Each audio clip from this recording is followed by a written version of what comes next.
So they behave in a certain way that when they interact with the body, now it's like it stimulates the body to heal.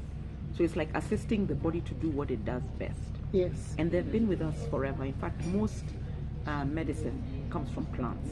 That's why we call it plant medicine. Yes. So botanicals are the original plant medicine before they are processed. Even a Panadol, or let's say a malaria queen, comes from quinine, which comes from Artemisia, you know, which is like it looks like a weed that grows everywhere. Yes. So a lot of these, what they look like weeds, even what comes like after the rains, there's like this new crop that comes that looks like weeds, or that after you've planted maize and you've taken it out, and the thing that grows is normally a botanical medicinal resource. Okay. So it's like the earth has already got these properties of healing that it's transmuting into plants. And when we take those plants, we experience that healing. Okay. So with botanicals, and I know most people think I can just take the way I want. Yeah.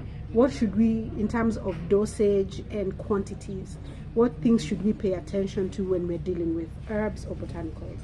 So of course there's the normal sort of like kitchen herbs that everybody knows, whether it's the ginger, because you can actually take too much ginger. You people say I took too much dawa. Yes. I was just taking that concoction. Yes. And your body will tell you now you've overdone it. Just like if you overeat, you can never overeat sukuma wiki. Yes.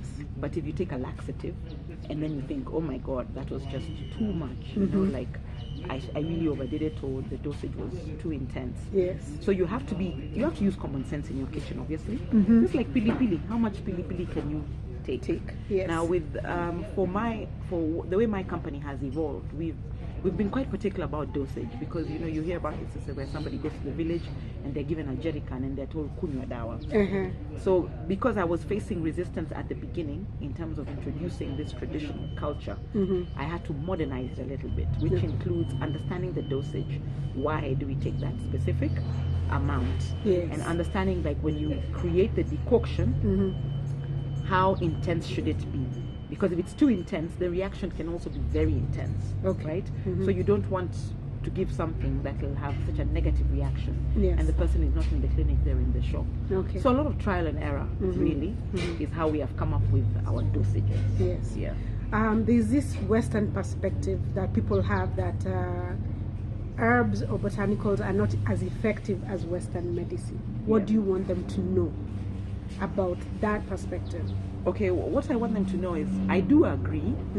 Right now, especially since our knowledge is passed orally, Yes. you can say there's no written, documented evidence of how, there's very little of how we use these plants, Yes. right? Which is unfortunate, which is also because the practice was criminalized. So we have the 1959 Witches Act, Yeah. which means that herbalists, you know, they went from being waganga to wachawi.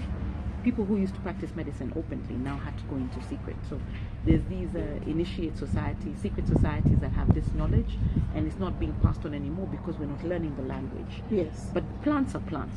Bioactive components are bioactive components, and they need to know that a lot of it, like now Ponas africana, tenduit, was actually over harvested in the 70s and almost like obliterated, because it is being used as cancer medication for men over 50 in Europe. And there's a French company that has a patent to that. Okay. Another one called Wabugia ugadensis, we call it soget, or the African cancer bush, is also under attack. You know, it's on the endangered species list because of over-harvesting by Western pharmaceutical. Okay.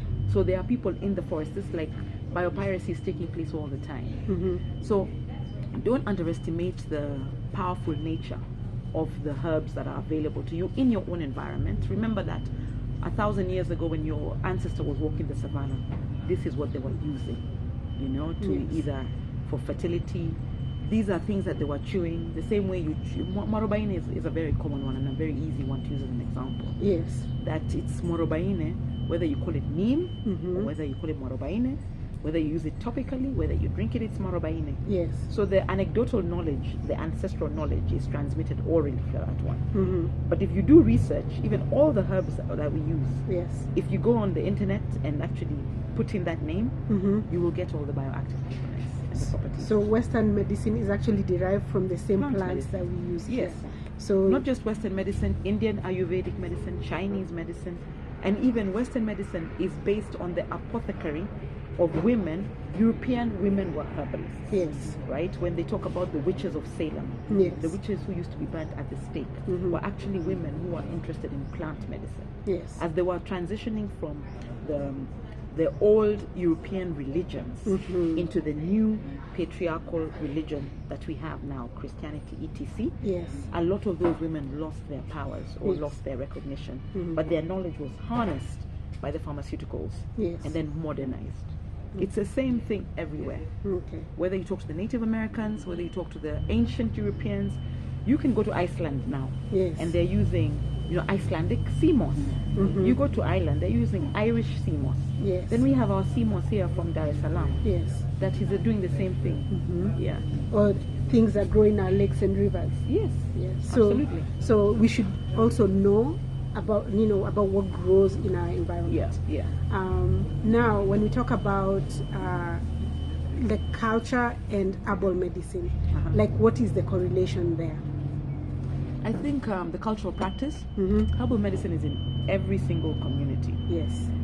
The cultural practice is really how we organize ourselves. Yes. And how we relate to the past. You see, why even cultural names like, let's say, Giden resonate so much is it has such a deep history. Yes. So, in your home, we always say that when things go bad, you always go home. Yes. So Gideri means home. Yes. Onyoyo, exactly the same, but from the Luos. Yes. It reminds me, when I was a girl in Nyakach, we used to eat nyoyo. Yes. It would be raining. During rainy season, there was a lot of nyoyo, or even if it's peanuts.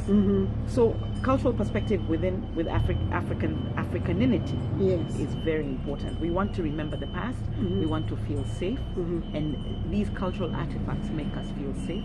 They remind us who we are. They remind us who our kith and kin are. They help us create communities.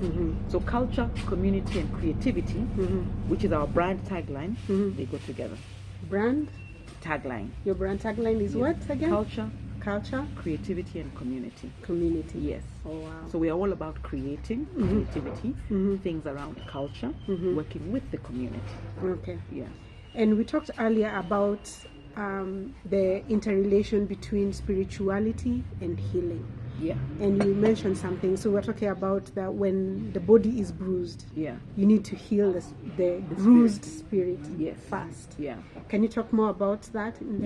So the mind-body-spirit connection is something that is widely talked about in all these other healing cultures, right? Whether it's the Indian healing culture, the African American, the native.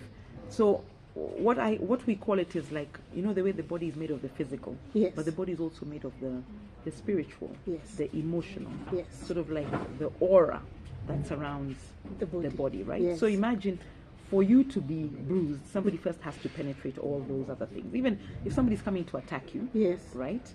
First you see them, or you hear them, or you smell them, before they hit you. That's your whole other invisible aura. So if you go through a trauma, let's say you find people who've been through a war who saw terrible things, they also get sick. And sometimes they get emotionally sick. Their spirit is wounded by what they saw. Then their heart is wounded. They're sad. Then they can't make sense of it. They're mentally affected, mental illness. And eventually that becomes a physical illness. You start saying, I've developed this, I don't know why, I don't sleep so well, they don't sleep so well. They don't eat well, their mental faculties aren't working, emotionally they feel distant, they withdraw, they've seen something terrible, they don't feel safe. That's the whole mind, body, spirit. So we call it the placebo effect. Like sometimes they say doctors will do this thing where they give these patients the same medicine, they give another one that doesn't work, and they find the ones that they give the medicine that was a placebo because they believe they're going to heal. So they activate the healer within themselves and they heal. While somebody else who's completely like, I don't believe in that, I don't believe in miracles, they're holding on to resistance. So we always talk about the first thing a healer is supposed to do is dissolve resistance, allow you to believe in the possibility of healing. And people have written books. Caroline Myss wrote a book called Why People Don't Heal, and how we can help them. Why one person has cancer, They go through all these different modalities. They start drinking water. They change their lifestyle. They reduce their stress. They heal. Another person has exactly the same cancer, the same stage, and same environment, and they don't heal. Yes. So we just talk about that is the whole mind, body, spirit. That's why everybody responds differently to the herbs. Everybody responds differently to treatment. Some people heal faster. Some people take a long time to heal. Yes. And it's all about the mind, body, spirit connection. There's also been talk about how African bodies hold pain differently. Yeah. We have a higher threshold for pain. We are stronger. We hold emotional pain differently. How do these aspects come into healing when we look at the relationship between us and our environment, and what should we pay attention to? So I think it's not. I don't believe it's true that Africans have a higher threshold for pain. They've just been conditioned to believe that there's nothing they can do about what's being done to them, just like women. Yes. People always say women have a higher threshold for pain. Actually, women are accumulating a lot of trauma. Yes. From holding on to too much pain and not being allowed to release. And that's why you find a lot of autoimmune conditions are affecting women more. Okay. So you will notice that as they say women can hold on to pain, they develop illness in another space. Yes. And because for a long time, pharmacology was dedicated to men, like most pharmacists are owned by men, or most medical facilities. So they were more concentrated on understanding how the male body works. Yes. So even with Africans, the reason that your healing tradition will be so important, because it will kind of bring you to a safe place, even if it's only emotionally and mentally. You talk about the African Americans who have been through slavery. Yes. It's not that they can tolerate slavery more than the whites. They've just had to adapt. Yes. But then the trauma is still inside. And you find one of the ways that they healed was to sing African songs, to beat the drum, to dance in a specific way. You know, they were, like tapping into the ancestral memory. Yes. Like remembering how things used to be at this particular time. We used to dance in the moonlight. That's how they survived. Yes. So the mind, body, spirit connection, yes, again, is manifest in that example. Okay. That's the other thing we want to talk about. You take these herbs and they are beneficial, they're proven to work. What other conditions in our environment do we need to pay attention to enable these things to work holistically? Okay. Everything. Everything is everything. Yes. Which means, your environments, your relationships, your sleep, your food. So, we talk about you have to change your environment, improve your environment if you can't change it. Yes. That includes putting plants in your house, yes, for instance, if you live in a concrete jungle. Yes.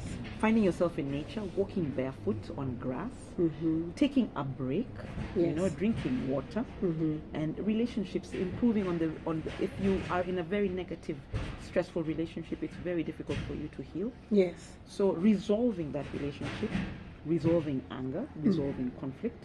Sometimes you find that when you resolve conflict with somebody, it's like you feel free all over. Suddenly, you're lighter. Yeah, suddenly you can create more, you can do more with your time. So many different portals open up when you resolve anger. So you have to do everything. Whether it's now starting to prepare your own food, which is bringing creativity back into your kitchen. Yes. Taking control. Talk about being empowered. Yes. So when you go to the market now, you're interacting with the food. You're like seeing the carrots, you're seeing the tomatoes, you're smelling. That's all part of healing. Yeah. Even creating a garden, growing your own food, saying, wow, I did this from scratch. Yes. Because now your creativity is in play. Yeah. Now your spirit is also beginning to interact with the botanicals. Emotionally you feel good. Yeah. When you walk in your garden and then you till the soil, now you're connecting to the soil. So everything, you have to literally do a 360-degree change of your life. Everything is important. It's not just about taking Everything. the medicine and then expecting it to work in a toxic environment. Yes, and those things are equally as important as taking the medicine. Okay. It's not that the medicine is going to do 80% or 100% or 98% of the work. You are actually going to do 100% of the work. Yes. The medicine is just one tool that you have to help you heal. But there's all these other things you must activate and reach for. Now, as we take more power into our hands, and say, for example, I want to start my own herb garden, what are the top 5 easy things that you would recommend someone to start with? Especially if you want to plant it yourself, grow it yourself. Okay, Something ginger is easy, garlic is easy because you can have them potted. Yes. Dania is easy, coriander is easy. Mm-hmm. What else is easy? I'd say the normal ones. Lemongrass is actually very easy. Yes, I because love it. It you grows can- anywhere. yeah. Rosemary is another easy one. Lavender is easy because you can actually burn lavender. Sage is so easy. Okay. And sage, you can actually burn it around your house. You can create smudge sticks. You can make your own smudge sticks. Okay. After growing sage for like a month or two, you make your own smudge stick. You would like move it around your house. Yes, the what do you call it? The rosemary is so good for flies and for mosquitoes as well. Yes. There's so many plants, you know, and now you can get them anywhere. Okay. Yeah. As we talk about herbs, I think we want to talk a little bit about lifestyle, like about the lifestyle we live now, the things that we need to be reducing on, so that we live more holistically and in a way that is more with our rhythms. Yeah. That moves with our human rhythms. Yeah.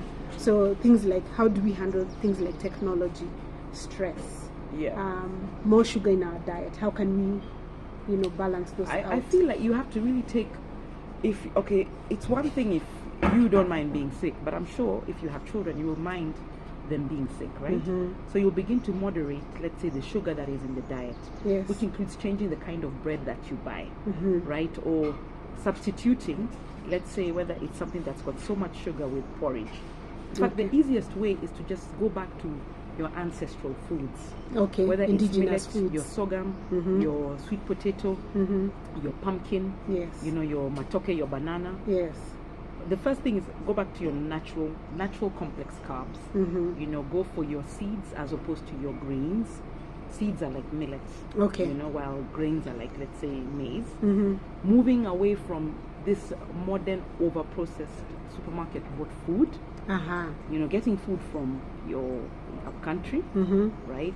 Vegetables, very easy. Yes. Go for the traditional ones. Your saget, your managu, your terere, your kunde. Even the one that you use to make your mokimo. Yeah, which is That's neem. not neem. It's stinging nettle. Yeah. Stinging nettle. Just think about how they put the fai in the food. Yes. Yeah. And even like saget is medicine. It's bitter. Anything bitter is good for you. Putting that in, like if you make stew, put saget. That's how you can get your children to start getting the healing properties of saget. They will never get sick with those kind of things. Yeah. Okay. Incorporating detoxes once a month.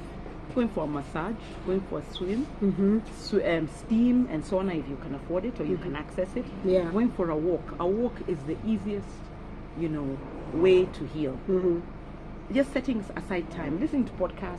Yes. Giving yourself a digital detox as well. Yes. Avoiding negative information, avoiding negative people. You can start drawing, journaling, painting, anything artistic. You can start stitching. You can start crocheting, weaving. Yes. These are like the small things that we take for granted, but they are so amazing for bringing back peace of mind. What's so important is that you're peaceful. Yes. When you're peaceful, you can make the right decisions for yourself and for your family. Yes. And I'm telling you, healing will come naturally because you'll be like, look, I had a brown ugali with some lovely kitchen chicken, kenyeji chicken, and some veggies. Oh, I feel so good. Yes. Now I'm going to go for a walk. Now I'm going to have, a masala tea. Yes. Maybe without sugar for now. I'm going to start drinking hibiscus tea. Yes. Things like that. All that, and then connecting with friends, connecting with creating harmony in your home. They say the woman is the first healer. Yes. And you're the one who creates that amazing harmony in your home.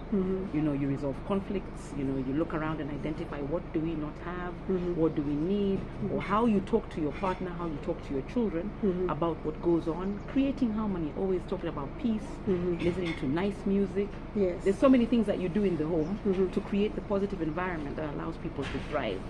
So these are actions that you can take without spending money. Oh, that's fantastic. Yeah. So now, even as we close this on the importance of herbal health, what is the one thing you would recommend for women to take more of, for men to take more, and for children that is not high on the intake list, like the people kind of consume? What would you recommend that they add more into their bodies, just for overall well-being? In terms of a food? It can be a food, it can be an herb, it can be, whatever. Yeah, I mean, I'd recommend more traditional vegetables. For everybody. Yes, more traditional vegetables, more protein.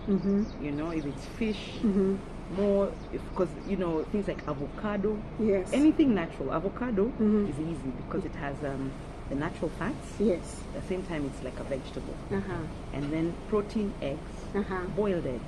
So this is just easy, because in the morning, the first thing really, which is ideal for you to have, is an avocado and an egg. Yes. Yeah. High protein. Yes. High protein with healthy fats. For men and women. For men, women, and even children. Yes. And children. I always say that when the child wakes up and you give them 4 loaves of bread, 4 slices of bread, and they go to school and you think they're well fed, they're not. They're not. If you want to manage their sugars and get them to activate the brain neurons, the ideal thing for them to have is a boiled egg with avocado. And that can completely stabilize their sugars. And they can concentrate better in class. And they retain the knowledge more. And they're not so fidgety. Yes. And they don't get hungry easily. Okay. Yeah. And then there's this Western idea of cholesterol. We're talking about fat and how fat is necessarily bad. I mean, is negative to our health. Yes. And so we fetishize this idea of eating low fat, less fried food because of the cholesterol aspect. Can you talk about the relation between using more natural fats in diet and what that does for our system? Yes, I think the cholesterol story is being revisited because people think actually cholesterol is not bad because we need it. Yes. So what we should be getting is natural fats, even if it's in peanut oil. Okay. Right. The idea of frying the peanut oil is what changes it. Yes. And it becomes toxic to you. You can have olive oil, yes, which is natural. Ghee is so good for us. Butter is so good for you. So the fact that we left our butter and our ghee, which we get naturally from the cow, yes, and then we started eating margarine. So moving away from margarine, which is like not a good fat for you. Yes. So it's about eating what is most natural. Most natural. Yeah. Yes. Because there's no way that God would put some food on the planet and then it's bad. Saying fat is bad. No. Yeah. Even sometimes you get fatty meat is very good for you because now you're getting the natural fats. Yeah, that comes with the nutrients. That Look how the Maasais eat. Yes. They're not getting fat. Yes. Yeah. Yeah. If you go to a place like the coast where they eat the fish and then they eat the natural vegetables, they're not getting fat. They're not talking about cholesterol. Yes. Cholesterol conversation is happening in the modernized African setting where I now go and buy low fat this. Yes. But that low fat thing has been processed into low fat. Or it's like when they have sugar which is not sugar. Which actually, what is it? We don't. It's a plant that we are not sure if it's engineered or not engineered. Or, exactly. They've changed the component of the plant to create something. Yes. So we're not sure. And with the commercialization of food, big ag, big tech, big food, big pharma, you really don't know what's happening on that supermarket shelf. Yes. It's best to stay natural, stay African. Okay. Yeah. So as we close this, where can people find you? So I'm all over the place. Some people say that to me. Yes. Because I'm on all social media platforms. All of them. TikTok, Instagram, YouTube, Instagram, X. Anything you can think of, I am on there. Yes. I'm also on Google. We place a lot of ads on Google. Yeah. I create a lot of content. Okay. So literally, if you go and just say herbs or natural medicine, you're going to find us. Okay. Right? We are at the factory at Karengata Park. Okay. We have 15 outlets. Okay. We also retail in 34 Health You outlets. Okay. We're going into partnership with My Dawa as well. And we also retail out of the country. Yes. So we're kind of findable. Yes. Yeah. So international, local, Absolutely. they can find you. They can find us. So we appreciate you so much for coming in with so much wealth of knowledge. Thank you. And if you have any questions for Harriet, you can reach out to us at dompodcast@gmail.com or reach out to her on her social media platforms. Absolutely. And if you have any questions beyond that, feel free to reach out to us and we can see if we can continue this conversation so that we are more holistically aligned to live our best lives. Yes? Absolutely. So thank you so much. Thank you so much. Thank you.